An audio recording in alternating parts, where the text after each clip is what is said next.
투자은행 준비하고 있는데 어떻게 시작할지 모르겠어. 그 중문대에 킵스라는 투자은행 동아리가 있는데 이번에 인터뷰를 하거든? 한번 궁금한 거 물어보러 갈래? 좋아. 오케이, 가자. 야!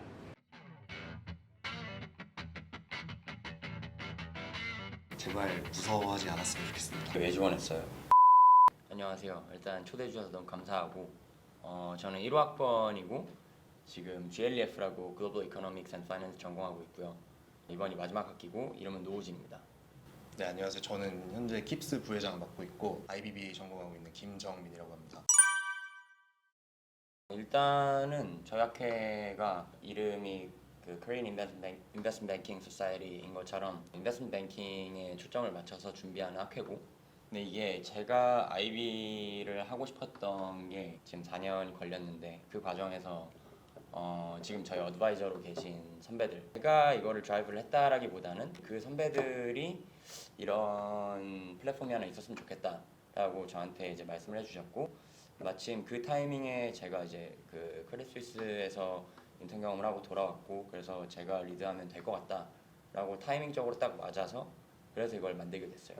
아까 그 계기에서 말씀드렸듯이 인베스트먼트 뱅킹을 준비하고 싶은 중문대 학생이 있을 때 그 사람이 보다 커리어 준비를 용이하게 할 수 있게 하는 그게 제일 핵심이고, 근데 흔히들 잘못 생각하는 게 저희 학교 오면 무조건 뱅킹 해야 된다 뭐 이렇게 생각하는 사람들이 있는데 그렇게는 생각을 안 해요. 그러니까 뱅킹 학회를 뭐 있어야 된다고 판단했던 것 중에 하나가 뱅킹을 하고 싶어하는 친구들이 있을 수는 있지만 그걸 떠나서 기본적으로 홍콩에서 유학을 하고 있으면 졸업 전에 언젠가 한 번쯤은 다 머릿속에 고민을 해보는 직종 중에 하나가 뱅킹이고, 근데 이 업은 조금 더 빨리 본인이 하고 싶은지 아닌지 맞는지 아닌지를 판단하면 더 잘 준비할 수 있는 그런 업이다 보니까 저희 학회가 간접적으로나마 뭐 인베스트먼트 뱅킹이 어떻고 이걸 하면 뭐 이런 식의 장단점이 있다라는 그 체험을 해서 본인한테 맞는지 안 맞는지 판단을 할 수 있는 그런 두 가지 이제 목적을 좀 가지고 있고요. 근데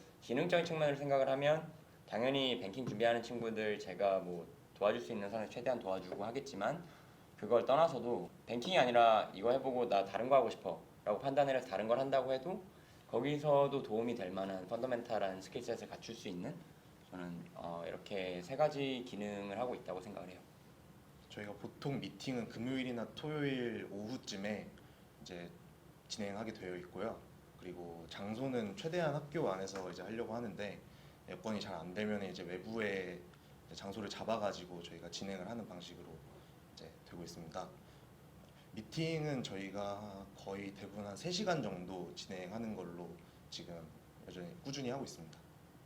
그 외에 이제 초반에 이제 두 가지 작업을 할 때는 그냥 개인 단위로 하고, 그리고 이제 나머지 피치북 만드는 과정에서는 팀 단위로 작업을 하는데, 그러면 팀별로는 미팅을 좀 여러 번 많이 갖는 것 같아요. 세 가지 정도 있는 것 같아요. 마켓 팔로우업 하는 거, 펀더멘탈한 파이낸스랑 어카운팅 공부하는 거, 그리고 하나가 프랙티컬하게 이제 아웃풋 만들어내는 과정, 이렇게 세 가지가 있는데, 먼저 마켓 팔로우업 하는 거를 말씀드리자면 매일 데일리로 저희는 이제 글로벌 그리고 한국에 있는 M&A랑 IPO 액티비티를 이제 뉴스를 팔로우하면서 저희가 놓치지 않아야 되는 것들 팀원들이 뽑아가지고 이메일로 정리해서 매일 서큘레이트 하는 걸 하고 있고, 그리고 두 번째 그 펀더멘탈한 공부 측면을 이제 말씀을 드리자면 거기서는 텍스트북을 제가 3개를 뽑았어요. 하나가 조시아 로젠바움이 만든 인베스트먼트 뱅킹이라는 텍스트북이 있고, 이게 이제 뭐 M&A는 어떻게 하는 건지, 뭐 IPO는 어떻게 하는 건지, 그리고 밸류에이션은 어떻게 하는 건지에 대한 교과서 같은 거예요. 그래서 이거 리딩 하면서, 그리고 그 코퍼레이트 파이낸스 저희 뭐 피나 3070 학교 수업에서도 쓰는 교과서인데 이걸 가지고 제가 챕터 해당되는 거 몇 개를 골라가지고 이제 읽어와라 이런 식으로 하고 있고, 추가적으로 이제 어카운팅 같은 경우에는 제가 공부했던 방법을 도입을 했던 것 같아요. 그러니까 뭐 면접 때 질문 나왔던 거, 혹은 뭐 다른 사람이 면접 봤는데 이런 거 물어봤다더라, 혹은 제가 일하면서 이제 정리할 때 가졌던 고민들을 제가 구글링하고 리서치를 하면서 그렇게 정리를 해놓으면 그게 저한테 많이 남았던 것 같아서, 그래서 똑같이 제가 이제 토픽을 정해가지고 뭐 이제 리서치 시키는 거 그렇게가 있어요. 네, 마지막으로 프랙티컬한 거는 이제 저희가 피치북을 만드는 게 이제 팀별로 이제 어사인이 되는데 팀별로 회사를 하나 골라가지고 거기에 들어가는 다양한 밸류에이션 메소돌로지를 적용해서 이 회사의 가치 평가가 어떻게 되는지, 그리고 이 회사가 어떤 회사인지, 이 회사가 어떤 인더스트리에 속해 있는지 그거를 이제 PT로 만들어서 이제 저희에게 주는 방식으로 진행되고 있습니다. 그리고 조금 더 디테일한 거 이제 말씀드리자면 어카운팅 관련해서 이제 공부하면서 도움 될 만한 토픽들, IFRS 뭐 16 혹은 뭐 IFRS 9 이런 이제 특정 회계 기준들에 대해서 이제 어떤 기준에서 어떻게 바뀌었고 이런 거에 대한 리서치하고 공부하는 거, 그리고 특정 어카운트에 대한 이제 공부, 뭐 예를 들어 어떤 회사가 어떤 회사의 지분을 인수했을 때 이게 재무제표에 어떤 영향을 주고 뭐 어떻게 회계 처리를 하는지, 그러니까 이런 측면으로도 계속 어카운팅이자 이제 또 재무제표 해석이면서 면접 준비도 될 수 있는 약간 그런 식으로 구성을 하고 있고요. 그리고 아까 피치북 얘기를 했는데 처음부터 바로 피치북 만들면 다들 못하니까, 그래서 그 전에 이제 프랙티스 차원에서 하는 게 컴퍼니 프로파일 만드는 거랑 그리고 트랜잭션 케이스 스터디 하는 게 있어요. 그래서 그거 두 개로 각자 개인별로 연습을 한 다음에 그걸로 이제 역량을 좀 쌓고 나서 그 다음에 팀 단위로 피치북을 진행하게 돼 있고, 피치북은 아까 정리가 설명해 준 대로 인베스트먼트 하이라이트 인더스트리 컴퍼니에 대해서 이제 뭐 장표 쓰는 것도 당연히 있고, 그리고 뭐 밸류에이션 하면 이제 이번 학기에는 모델까지 추가할 계획인데, 근데 이제 이게 뭐 타임라인상 어떻게 가용하느냐에 따라 이거는 뭐 달라질 수 있을 것 같아요. 학생으로서 이제 인턴 처음 했을 때 가질 수 없는 스킬셋들을 배울 수 있다? 제가 생각할 땐 그게 제일 큰 장점이고, 단점은 저는 단점은 없다 생각해요. 네. 딱히 단점이랄 게 많이 없긴 한데 친구들과 노는 시간이 좀 줄어든다는 거? 그거는 당연히 감수하고 들어오셔야 되는 거니까. 뱅크의 종류가 이제 두 가지가 있는데 저희 같은 일반 사람들을 대상으로 하는 리테일 뱅크, 그리고 기업을 대상으로 이제 비즈니스를 하는 홀세일 뱅크, 이렇게 두 가지로 나뉘어요. 그 중에서 후자가 인베스트먼트 뱅크, 저희가 흔히 아는 투자은행이라고 하는 거고요. 이렇게 심플하게 말씀드릴 수 있을 것 같습니다. 일단은 아까 처음에 얘기했던 그 인베스트먼트 뱅크에서 프론트 오피스라고 하면 IBD, 세일즈 앤 트레이딩, 그리고 리서치 이렇게가 있는데, 그 중에 이제 뭐 S&T랑 리서치는 제가 경험한 부분이 아니라서 말씀드리기가 좀 어려울 것 같고, IBD를 놓고 말씀을 드리자면 일단은 IBD가 하는 제일 큰 업무는 M&A 시 그때 매각 혹은 인수 자문 역할을 하는 거, 그리고 다른 하나가 이제 자금 조달. 자금 조달이라고 하면 자기 자본, 뭐 IPO 혹은 유상증자가 될 거고, 그리고 타인 자본 자금 조달이라고 하면 그러면 DCM에서 하는 공모채 발행 혹은 각종 이제 채권을 발행하는 데 있어서 자문 서비스를 제공하는 그런 역할을 한다고 큰 틀에서 말씀드릴 수 있을 것 같아요.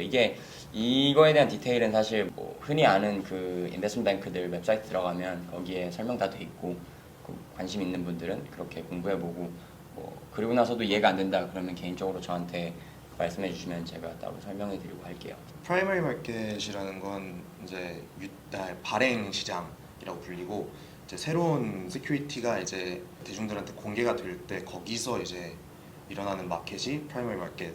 세컨더리 마켓은 이제 유통 시장이라고 해서 저희 같은 일반 사람들이 사고 팔 수 있는 시장이 세컨더리 마켓입니다. 장점 같은 경우에는 이거는 뭐 제가 인터뷰 때도 이렇게 얘기를 했었는데, 인터뷰 때 저한테 인베스트먼트 뱅킹 왜 하고 싶냐고 물어보면 딱 이렇게 세 개 얘기를 하거든요. 첫 번째가 나는 계속 배우고 싶다. 근데 이건 제가 일하면서 느꼈어요. 그러니까 크레딧 스위스 6개월 할 때도 그렇고, 그리고 이번에 CT APEC에서 서머 인턴 할 때도 그렇고, 그냥 매일매일이 저한테 챌린징했고, 그리고 서로 다른 딜들이 다른 프로세스 있고, 그러면 똑같은 M&A, 똑같은 뭐 IPO라고 해도 인더스트리가 다르고 컴퍼니가 다르고 클라이언트도 다르고 나랑 같이 일하는 내 시니어도 다르고, 그러니까 그래서 매번 새롭고 매번 어렵고 매번 나는 배우는 게 있는, 그게 첫 번째 이유고, 두 번째 이유는 M&A가 됐든 IPO가 됐든 이 딜을 하는 과정에서 정말 다양한 똑똑한 사람들을 만나게 되거든요. 그러니까 클라이언트도 결국 그 인더스트리 전문가들이고, 그리고 우리 이제 거래 상대방에 있는 혹은 뭐 IPO라고 했을 때 코어 언더라이터를 하고 있는 다른 뱅크에 있는 사람들, 그리고 저랑 같이 일하고 같은 회사에서 일하고 있는 시니어분들, 이 사람들 다 정말 똑똑하고 뭐 다들 왜 이렇게 뭐랄까 인정받는 사람들인지를 이해할 수 있는 그런 엔티티들이고, 그리고 뭐 변호사들, 회계사들, 컨설턴트들 같이 일하게 되는데, 그 사람들하고의 이 다양한 전문가 집단의 엑스포저를 가질 수 있는 그런 업은 인베스트먼트 뱅킹밖에 없다. 이게 이제 두 번째고, 마지막으로 제가 느끼는 장점은 소셜 임팩트거든요. 그러니까 뭐 이게 뭐 사회에 좋은 일 한다 이런 것보다도 제가 고생하고 제가 같이 일한 이게 뉴스에서 언급이 되고, 또 그렇지 않더라도 그 IBD가 관여되는 모든 일이 대부분의 클라이언트한테, 기업한테는 그 기업 라이프 사이클에서 제일 큰 일 중에 하나거든요. 이게 뭐 상장이 됐든 혹은 추가 자금 조달이 됐든 M&A가 됐든, 그래서 내가 고생하는 게 그냥 반복적으로 이렇게 무의미하게 지나가는 게 아니라 뭔가 내 클라이언트한테 정말 의미 있는 서비스를 제공하고 있다 라는 그런 느낌을 지속적으로 받게 해주는 직업인 것 같아요.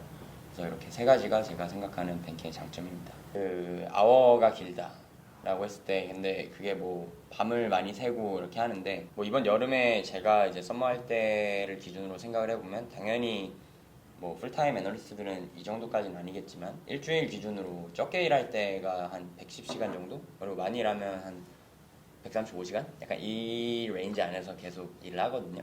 굉장히 업무 강도가 세고, 근데 저는 이거를 아까 마찬가지로 제 카파를 키울 수 있고 배울 수 있는 측면으로 생각을 해서 이것조차 좋다고 판단을 하는 거고, 근데 일반적인 관점에서 생각을 했을 때는 이 부분이 제일 큰 단점이지 않을까. 네, 저는 지금까지 총 6번의 인턴을 했는데요. 첫 번째 인턴은 EY 회계팀에서 인턴을 했고, KB증권 DCM 부서에서 인턴을 했고, PwC 스트래티지앤드에서 2개 프로젝트 했었고, 파인스트리트라는 자산운용사에서 인턴을 했고, 가장 최근에 이제 JKL 파트너스라는 PE에서 인턴을 했습니다. JKL 파트너스에서 했던 일을 간략하게 설명을 드리면은, 이제 제가 들어갔을 때는 이미 딜이 다 끝난 상태여가지고 뭐 딱히 라이브 딜을 경험하진 않았지만, 이제 가지고 있는 포트폴리오 관리, 그리고 이제 PE 같은 경우에는 이제 파트너들이 이제 어떤 데 투자를 하면 좋을지 막 이런 걸 들고 오는 경우가 많아요. 그거에 대해서 조금 저희가 검토를 해가지고 이제 여러 가지 한 4가지 방향으로 분석을 한 것 같은데, 뭐 어쨌든 이 회사가 좋냐 안 좋냐 이거를 저희가 판단해서 이렇게 서머리를 해가지고 위에 올리면은 이제 그거를 보고 저희한테 피드백을 해주고, 그런 식으로 인턴이 진행됐던 것 같습니다. 네, 인턴 기회가 빨리 왔던 것 같아요. 저한테는 첫 인턴을 할 수 있는 기회가 빨리 왔는데, 그 기회를 어떻게 잡았냐 하면 사실 제가 아까 말씀드린 그 어드바이저 분들이 인턴을 하셨던 데고, 그리고 여기서 제가 레주메 아무것도 없고 백지고, 근데 내가 너네 믿고 쓸게 해줄 수 있는 데가 거기 한 군데 있었고, 그래서 제가 거기서 처음 인턴을 할 수 있었던 것 같아요. 그래서 뭐 이게 조금은 좀 이렇게 실망스럽게 들릴 수도 있지만 첫 인턴 구하는 게 사실 제일 어려운 것 같고, 그러면 그때는 본인이 가능한 모든 수를 다 쓰는 게 맞는 것 같아요. 그리고 이 부분이 아까 말했던 학회의 장점과도 조금 연동이 되는 것 같은데, 네, 학회를 하다 보면 자연스럽게 저희 선배님들이랑 네트워킹 세션도 하거든요. 그러면 그때 이제 얼굴 익히고 그 다음에 부탁하는 게 좀 더 쉬우니까 그런 부분이 좀 더 좋게 작용할 것 같습니다. 이번 여름에 시티 홍콩 오피스 IBD에서 서머 애널리스트로 근무를 했고요. 그 전에는 그 크레딧 스위스 서울 오피스 IBD에서 6개월간 오프사이클 인턴을 했고, 그 전에는 비잔틴 파트너스라고 이제 신생 부티크 자문사에서 인턴을 했었고, 그 전에 JKL 파트너스, 그 전에 컨설팅 인턴 뭐 베인, 커니 이렇게 2번 했고, 첫 인턴은 그 인베스터 라인 파트너스라고 그 신생 PE에서 그렇게 해서 총 7번 한 것 같은데 지금까지 인턴을. 네, 그렇게 했습니다. 제가 이렇게 인턴 여러 번 하면서 돌게 된 게 애초에 여러 번 하려고 한 게 아니고, 처음부터 뱅킹 하려고 했는데 안 뽑아주니까 그러면 이거 하면 좋겠지 해서 경험을 하고, 근데 또 안 뽑아주니까 그러면 PE도 해야겠네, 그리고 또 안 뽑아주니까 이제 뭐 업사이클도 하고 이렇게 된 거거든요. 그래서 뭐 IBD를 하고 싶은 사람한테 주고 싶은 팁은 정말 내가 IBD를 하고 싶은 건가에 대해서 고민을 많이 하고, 그리고 하고 싶다라고 하면 그때는 나 여기 올인한다 라는 생각으로 하는 게 제일 중요한 것 같아요. 그러니까 계속 뭐 떨어진다고 해서 이제 뭐 낙담하고 접고 그렇게 안 하고 그냥 될 때까지. 근데 될 때까지 하면 될 것 같거든요, 사실 누구나. 그래서 그 마인드셋을 갖추는 게 저는 제일 중요하다고 생각을 해요. 저 같은 경우에는 이제 이거를 시작할 때 아예 파이낸스에 대해서 아무것도 모르는 채로 시작을 했는데, 그때 공부했던 CFA가 조금 도움이 됐던 것 같아요. CFA가 커버하는 영역이 굉장히 넓은데, 그거를 넓은 영역을 커버하다 보면 자기가 관심 있는 분야가 생길 수도 있고, 그게 만약에 IBD랑 연관이 있는 거라면 더 좋은 거고, 그렇게 해가지고 일단은 파이낸스 관련돼서 제너럴하게 공부할 수 있는 CFA로 먼저 시작하는 게 저는 괜찮은 아이디어인 것 같습니다.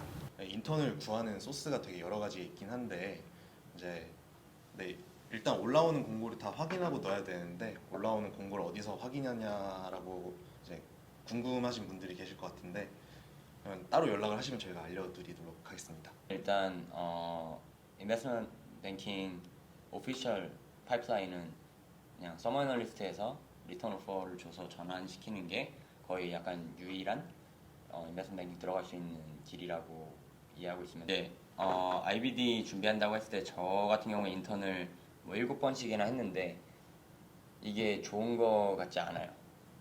그래서 가급적이면 효율적으로 이제 조금 최소한의 이제 딱딱 필요한 부분들만 인턴 경험 뭐 맥스 한 서너 번 정도로 끊을 수 있으면 베스트인 것 같고, 이렇게 얘기를 하는 이유가 당연히 많이 배웠는데 그것보다 조금 많이 지치는 것 같아요. 체력적으로도 그렇고, 내가 똑같은 실수를 했을 때 거기서 느끼는 프레셔나 뭐 긴장감 이런 것도 훨씬 더 커지는 것 같고, 그래서 뭐 이게 마지막으로 주고 싶은 팁이 어쩔 수 없으면 결국에 뱅킹 하려고 여러 번 하게 되면 하는 거지만, 그러니까 내가 여러 번 했으니까 이제 뱅킹 안 해야지 이렇게 생각하라는 게 아니라 최대한 좀 현명하고 효율적으로 판단할 수 있게 그렇게 하는 게 중요할 것 같아요. 가급적이면 아직 나 뭐 해야 되지 고민하고 있지만 여전히 기회가 정말 많이 있는 그런 어린 친구들이거나, 아니면 나는 뱅킹을 하고 싶다라는 마인드셋이 선 친구들, 조금 이제 고학번이더라도. 그래서 근데 특별하게 저희가 뭐 이런 친구를 뽑겠다 해서 이렇게 엄청 필터를 애초에 많이 정해놓고 그런 건 아니에요. 그냥 하고 싶은 친구들 가급적이면 다 받고, 그리고 나서 같이 가다가 이렇게 나가시는 분들은 당연히 있는 거고, 그냥 그런 식으로 보고 있어서 좀 그냥 같이 있을 때 재밌고 유쾌하고 또 적당히 뭐 공부하면서 성실하게 할 수 있는 그런 친구들 정도로 정리하면 될 것 같아요. 이제 팀장 입장으로서는 이제 물론 이제 다들 열심히 하고 이런 거 당연히 중요하지만, 서로 커뮤니케이션 잘 되고, 그리고 뭔가 막혔을 때 바로바로 이제 얘기하고 헬프를 청할 수 있는 그런 사람들, 이제 물어보는 거에 두려움이 없는 사람들이 좀 잘 맞을 것 같습니다. 이제 인터뷰할 때도 몇 분한테 말씀을 드렸었는데, IB 학회의 면접을 보려면 IB가 뭔지는 알아야 되니까, 이제 아까 말했듯이 사이트에 IBD가 뭐 하는 데다 잘 나와 있으니까 그거 한 번 정도 읽어보고 오시는 거는 추천을 드립니다. 이게 아까 계기에서 말씀을 못 드렸던 것 같은데 졸업하고도, 제가 졸업하고 뭐 제 후배들이 또 졸업하더라도 장기적으로 쭉 이어나갈 수 있는 그런 단체가 됐으면 하는 바람이 있어서, 그래서 그냥 진짜 우리 길게 알고 지낼 수 있는 형 동생이 될 수 있을 만한 친구인가를 보는 거고, 뭐 그래서 특별하게 막 뭘 준비를 해야 된다, 그냥 심신을 이렇게 건강한 상태를 유지를 잘 하고 그냥 그 정도면 되지 않을까 싶어요. 이렇게 왜 지원했어요? 요거가 네, 요 질문도 있고, 이제 자기소개 간략하게 부탁드린다 이렇게 하고, 뭐 저희 학회는 이력서를 받고 그거를 토대로 인터뷰를 보거든요. 그러니까 이런 경험이 있는데 이거에 대해서 좀 더 자세하게 설명해 주세요, 이런 질문도 많이 했고. 근데 여기에 이제 덧붙이고 싶은 말이 그러니까 레주메 받는 게 제가 이력을 보고 좀 이 정도 준비가 됐구나 하는 친구를 뽑으려고 받는 게 아니고, 그 레주메도 처음 쓰려고 하면 굉장히 스트레스 받거든요.